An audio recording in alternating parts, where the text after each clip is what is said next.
In the second episode of N1 DISinfo, my distinguished guest is Peter Kreko, Political Capital Institute, Hungarian hub for fighting disinformation. Peter, thank you for joining us on Thanks N1 a lot for the DISinfo. opportunity. So basically, Hungary is one of the probably best case studio in which disinformation playing a big role in everyday politics. So how do you assessment Hungarian political and media situation right now?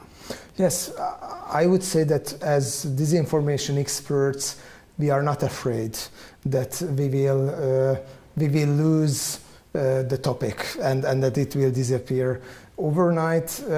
I do think that Hungary is a quite special case within the European Union. I would say this is the only what Sergei Guriev and Daniel Treisman, two brilliant authors, call informational autocracy.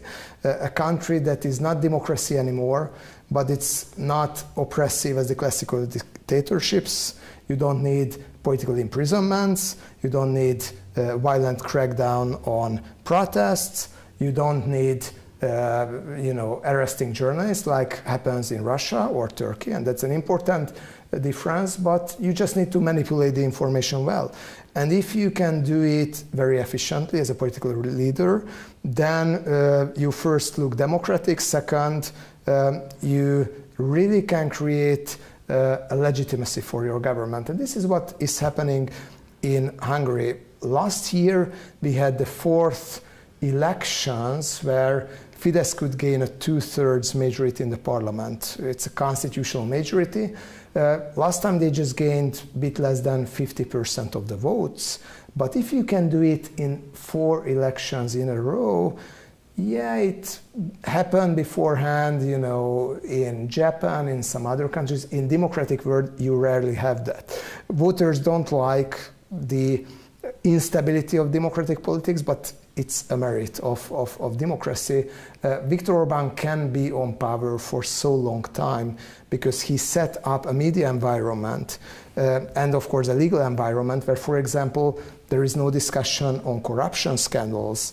There are no discussions on people dying in hospitals for the lack of finances of healthcare, and the list goes on. So if you control the media, then you can do practically any kind of political mistakes because it won't have a political consequence. And just one current example for that, Hungary right now has the highest inflation within the whole European Union. At some points it was more than 20%. Right now it's 16%.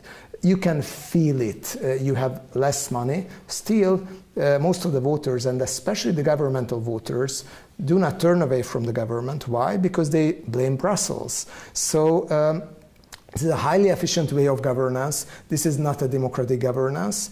And I think the important lesson from Hungary is that you need a plural media system where there are different opinions. Even if it's polarized, it's much better than if you have one dominant voice. What Orbán could achieve is that one by one boot up the media outlets and turn them to government mouthpieces. It were mainly oligarchs who were buying up this media from EU money indirectly. And then he created a huge centralized media conglomerate that makes the Hungarian media system more centralized institutionally than, for example, the Turkish one. And just one final thought about that, I think Hungary is a special case, but you can see similar trends in other countries. And Orbán is an inspirational leader. He's inspiring politicians in Slovakia, in Croatia, in Serbia, and in Austria and a whole lot of other countries. That's exactly my second question. When you mentioned that narratives, which is recognized from European perspective, that with some kind of state-controlled media and money, you could control the political and media landscape in country. But then on the same time, which is really interesting or strange, that some other countries seeing the narrative in Hungary as some kind of role of independency, strong government which is fighting against some bureaucrats from European Union, fighting strongly against the migrations and some other questions, which is also very dangerous and interesting. Why Hungary has such a role that some people are strongly opposed what's going on, but then some minority groups or even political parties are applauding the Orban and said that's the way that we could govern the politics in our country? Yeah, perfect question. I think there are three important reasons for that. One is that Orban, as a quite charismatic leader, can be highly persuasive for Hungarian voters as well, and it's part of the story, of course. He's a talented politician and can talk in a way that the audience does not question that he believes what he says. He is, how to say, good actor in the sense that plays very well the role of the populist. Why, after spending 13 years in government in a row, you are not really part of the people anymore. So I think Orban's personality as such plays a role in that. The second thing is that Orban invests a lot in Hungarian soft power. According to investigative journalists, he gave political advices through his consultants in Croatia, in Slovenia. He has his allies in Serbia, in North Macedonia, in Czech Republic, and so on.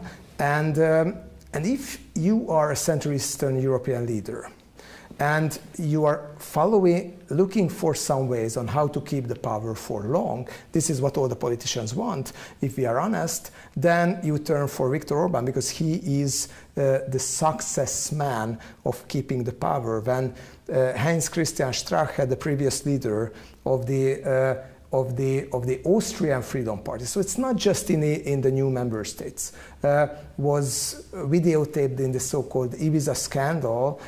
He told that I want a media empire like Orban does. And even people who openly criticize Orban are envious of him, because if you are a politician and want to rule for a long time, Orban sets the model, and Orban sells the model and builds an alliance around it. And I think the third interesting factor is that, Central Eastern European countries and new member states are fed up with Western models. They don't want to be the pupils anymore. Here is a new emerging voice that is not coming from the West, so it's one of us. While what Orban talks about, gender culture, cancel culture, LGBTQ issues, woke, things that are not issues in Hungary, migration, climate skepticism, and things like that, there is nothing Hungarian special about that. So most of the narratives Orban uses is coming either from the European discussions or the American discussions. Yes. And he can just rephrase it in a way that it sounds very compelling, even for Americans like Tucker Carlson, while the original source of inspiration was the United States. Orban is selling back the product that he originally bought from the West, just repackages it. Just my last question regarding the upcoming European parliamentary election. In Croatia, for instance, there might be a lot of questions which is actually domestic politics, not necessarily the future of Europe and European questions. What's going to be like the main challenges or main topics that will probably decide the results of Hungarian European parliamentary election? What's going to be the the hottest topics in the European Parliament campaign? We have just discussed it with the colleagues in the European ADMO network, and the interesting finding for all of us was that the topics are pretty much the same everywhere. Migration, which is coming up as one of the most important topic in the biggest EU member states as well, like Italy. LGBTQ and gender issues and traditional family policies, climate skepticism, or I would rather rephrase that, this kind of resistance of too much emphasis on reducing consumption if it goes against personal freedoms or economic growth. And the fourth one is mainly the economic situation of the European Union that is mostly connected to the war in Ukraine. And this is a topic that at the very beginning gave optimism to many observers, including me, when in countries like Austria, you could see that the majority of the public opinion is supporting the sanctions and Ukraine and so on, and it starts to erode. So I usually say that when we have these apocalyptic visions about the European parliamentary election, it's always an exaggeration. There are a lot of countries, there are balances, and the extremes cannot really take over the power. But this time, the radical right can really raise its electoral mandate, and the radical right is not fringe anymore. So when the Prime Minister of Italy will lead the most powerful Eurosceptic group, and most probably Orban will be part of this group. The Polish government is part of this group. Germany, AfD, which is the second strongest party. So I think it's not the extreme anymore. Euroscepticism have changed its face. Not so many people and even radical right parties want to leave the European Union anymore, but they want to transform it and also want to make it more protectionist and want to make it less integrated. And I think there will be some substantial changes within the European Union this time. And again, we don't have to think about the end of the world. The European Union won't fall apart, but it will probably not be the same democratic political community than it was before, because the Eurosceptics want to reduce it to a project on mutual economic benefits and trade partnerships and practically nothing else. Peter, thank you very much. Thank you very much for the discussion.